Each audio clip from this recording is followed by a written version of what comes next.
Assalamualaikum warahmatullahi wabarakatuh. Pada kesempatan kali ini saya akan membahas mengenai penilaian konsumsi pangan khusus untuk yang individual level ya. Jadi yang hanya mengukur di tingkat individu. Nah, untuk yang di video pertama ini saya mau ngebahas lebih ke yang recall 24 jam. Nah, ini yang sumbernya saya ambil dari bukunya Rosalind Gibson, ini langsung saya capture juga. Terus yang kedua yang dari FAO itu yang terbaru, aduh saya lupa judulnya, nanti saya tulis aja di deskripsi, ini kayak cuplikan-cuplikannya. Tapi sebenarnya isinya mirip-mirip kok. Nah, langsung saja recall 24 jam itu merupakan metode wawancara di mana yang diwawancara itu subjeknya ya.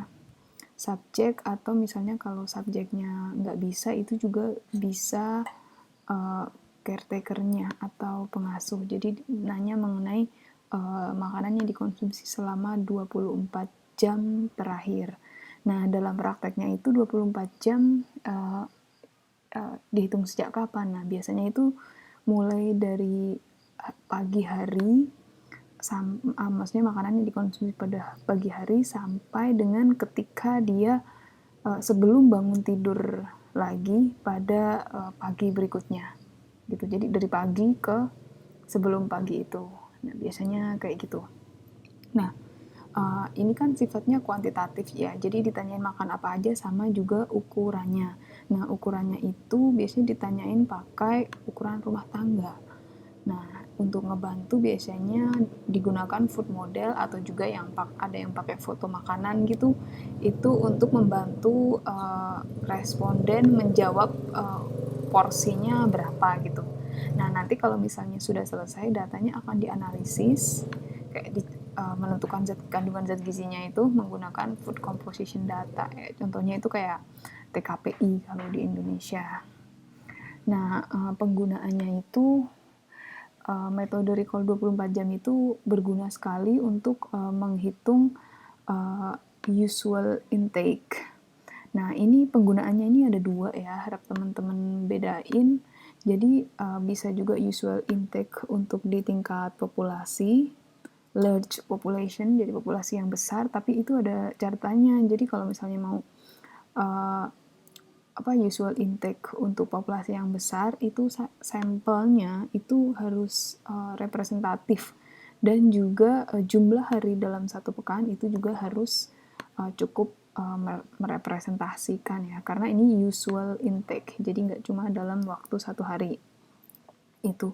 Tapi kalau misalnya kayak semacam apa ya, mana. Nah, ini kan tadi saya bicara tentang yang large population ini.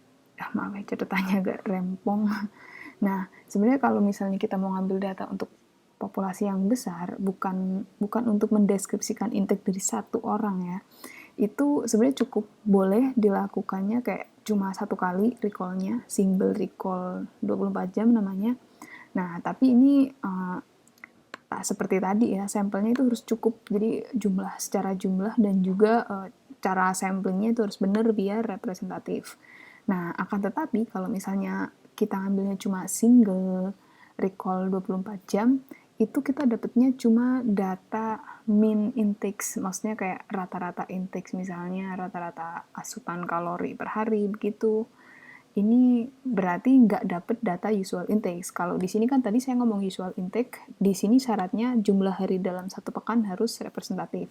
Nah, di sini kalau misalnya mau cari mau dapat data usual intakes, itu memang harus multiple recall. Makanya tadi di sini disebut ya jumlah hari dalam satu pekan, berarti nggak cuma satu kali.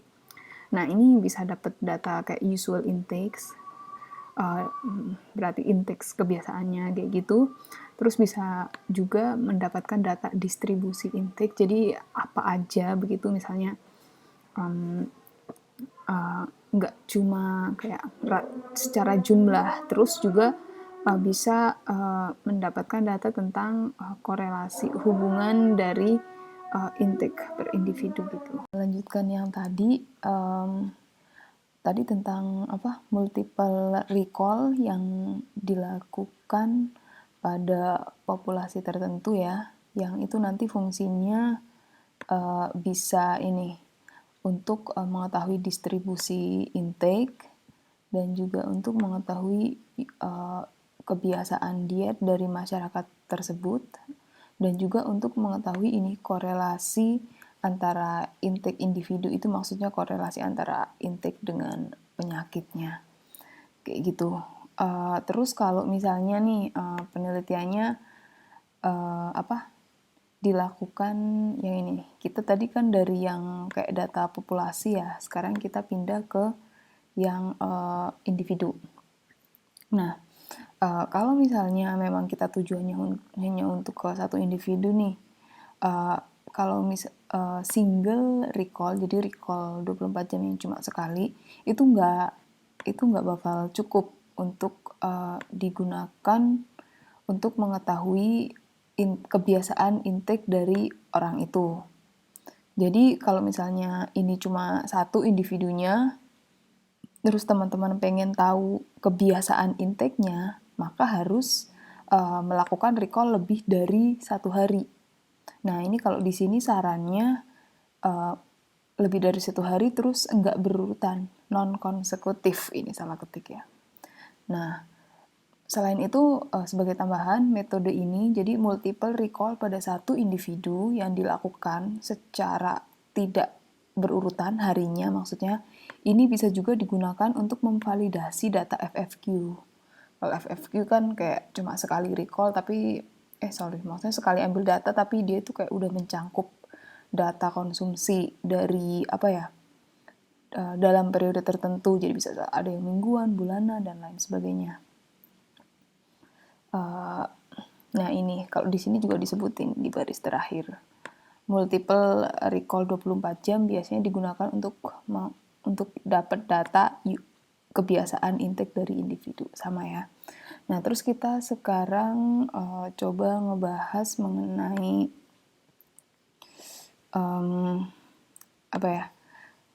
kelebihan dan kekurangannya. Nah, ya ini tadi belum dibacain ya. Jadi recall 24 jam karena ini digunakan secara luas, sering digunakan.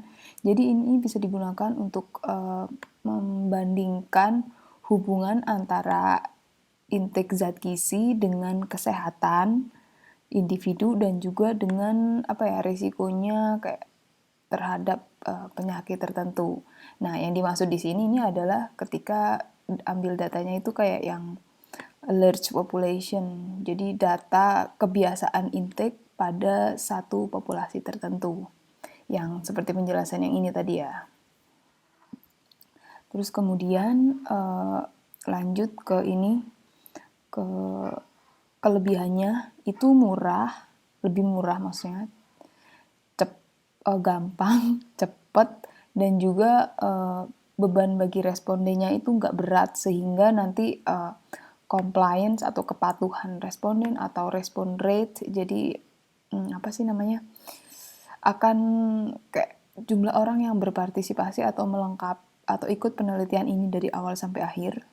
Kalau misalnya lebih dari 1 kali recall-nya itu akan lebih tinggi, jadi kayak datanya lebih gampang lengkapnya gitu. Ini juga memungkinkan kalau kita misalnya mau ngambil data yang banyak, large coverage, terus bisa juga digunakan pada individu yang buta huruf gitu, illiterate, nggak bisa baca nulis. Nah, selain itu, ini juga kecil kemungkinannya bagi subjek untuk memodifikasi pola makannya. Nah, terus kalau misalnya kita ngelakunya cuma single recall, itu cenderung untuk menghilangkan makanan yang dikonsumsinya yang jarang dikonsumsi. Oh ini kelemahan maksudnya, ganti warna deh. Ini kayak ini kelemahannya. Terus karena ini mengandalkan memori, jadi kalau misalnya kita merecall orang tua dan juga anak-anak, itu hasilnya akan kurang memuaskan ya. Ini juga di sini ada, gede banget. Ada kelebihan dan kekurangannya lagi, tapi pada intinya sama aja sama kayak yang tadi. Terus kayaknya sama aja sih ini. Oke, sekarang kita lanjut ke hal-hal yang perlu diperhatikan ya ketika merecall. Nah, ini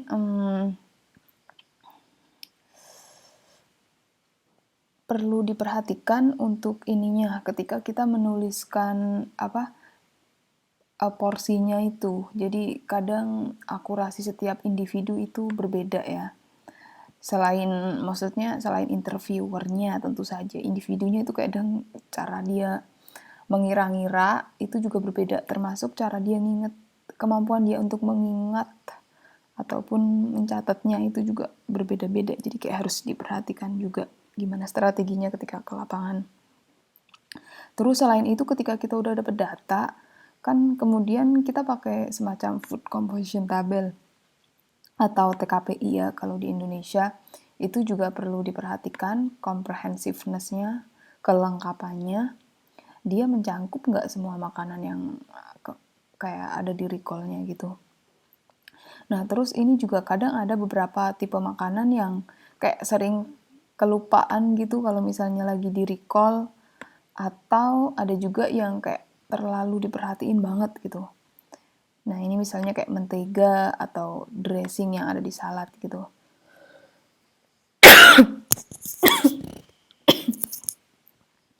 Nah, terus ini yang nggak kalah penting. Jadi metode recall ini kadang ada responden yang cenderung, ada beberapa tipe responden yang dia itu kayak cenderung over reporting intake-nya, padahal sebenarnya intake-nya dia sedikit. Nah, ini biasanya kalau yang dia underweight, tapi kalau misalnya dia overweight itu cenderungnya under reporting. Jadi intake-nya sebenarnya banyak tapi dia kayak nyebutinnya nggak semuanya gitu. Nah, ini pola ini sering disebut sebagai flat slope syndrome. Oke, lanjut. Oh ya, terkait dengan metode gimana kita menginterview subjek untuk recall 24 jam. Nah, ini ada beberapa jurnal yang dia kayak lebih menekankan pentingnya struktur interview itu yang terstandar. Ini misalnya ada yang namanya multiple pass approach. Ini dipakai oleh USDA, United States Department of Agriculture. Ini juga menggunakan computerized automated multiple pass method ya. Mereka untuk survei gizi secara nasionalnya itu pakai itu, meskipun cuma pakai telepon.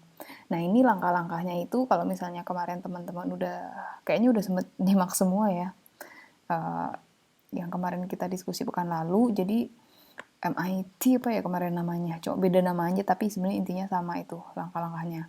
Nah, yang pertama itu kayak ngelis dulu makanan dan minuman yang dikonsumsi selama 24 jam terakhir, di list aja. Terus kemudian kadang ada makanan yang kelupa ya, itu kayak kayak diingetin dulu, kayak di probing dulu. Misalnya ketika kita ngelis, nanyain dulu ada yang kelupaan nggak, kayak gitu. Jadi jangan buru-buru ke detail makanannya. Nah, selain itu ketika ngelis itu juga berpedoman pada waktu dan kesempatan. Jadi nggak cuma nanya pakai jam, kemarin jam 7 makan apa, tapi lebih ke misalnya habis bangun tidur, terus habis itu ngapain, terus setelah itu makan nggak, makannya apa, kayak gitu-gitu. Jadi pakai occasion atau kegiatannya itu lagi ngapain.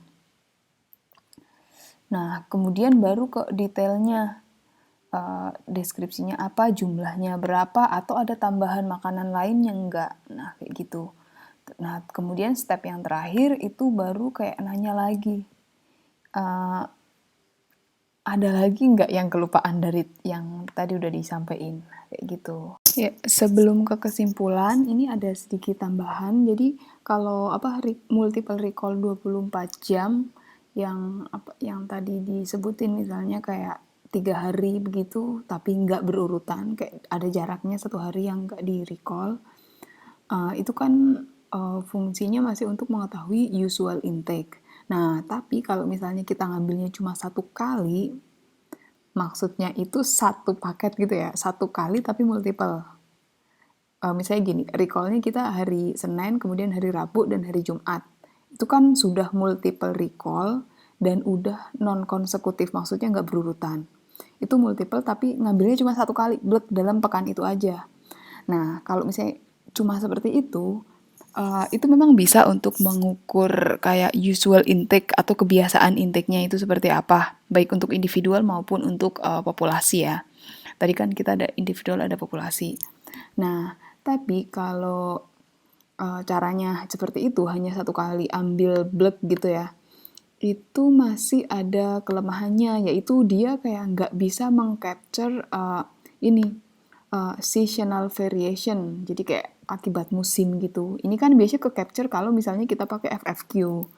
Nah, kalau misalnya mau pakai metode recall tapi pengen mengakomodasi adanya variasi karena musim ini, itu bisa melakukan tetap multiple recall, yang maksudnya seminggu itu ada 3 kali dan nggak urut harinya, tapi dilakukannya pada waktu yang berbeda dalam 1 tahun. Misalnya yang pertama dilakuin pas bulan Januari, terus nanti kemudian yang kedua dilakuin pas bulan apa ya, anggap aja kayak bulan Juni, terus nanti lagi ketika bulan misalnya ya Oktober gitu loh. Nah itu bisa mengcapture kayak variasi akibat musim kayak gitu. Nah ini juga manfaatnya non konsekutif ini bisa digunakan untuk mengetahui hubungan antara, selain yang tadi ya, hubungan antara intake dengan penyakit tertentu ataupun dengan kondisi kesehatan, ini juga bisa mengetahui hubungan antara stature kayak tinggi badan gitu dengan total energi expenditure, kayak kayak energi gitu, antara kebutuhan energi dengan tinggi badan pada wanita yang berasal dari kayak sosioekonomi rendah gitu. Nah itu, terus kemudian karena udah kepanjangan kita langsung ke kesimpulan ya. Jadi recall 24 jam itu sudah digunakan secara luas untuk mengetahui, pakai garis aja ya, untuk mengetahui total dietary intake, maksudnya intake total gitu, baik itu pada individu maupun pada populasi, untuk mengetahui hubungan antara diet, hubungan antara diet, kesehatan, dan variabel lain. Kayak misalnya tadi susceptibility atau risiko terhadap penyakit gitu. Nah, terima kasih. Assalamualaikum warahmatullahi wabarakatuh.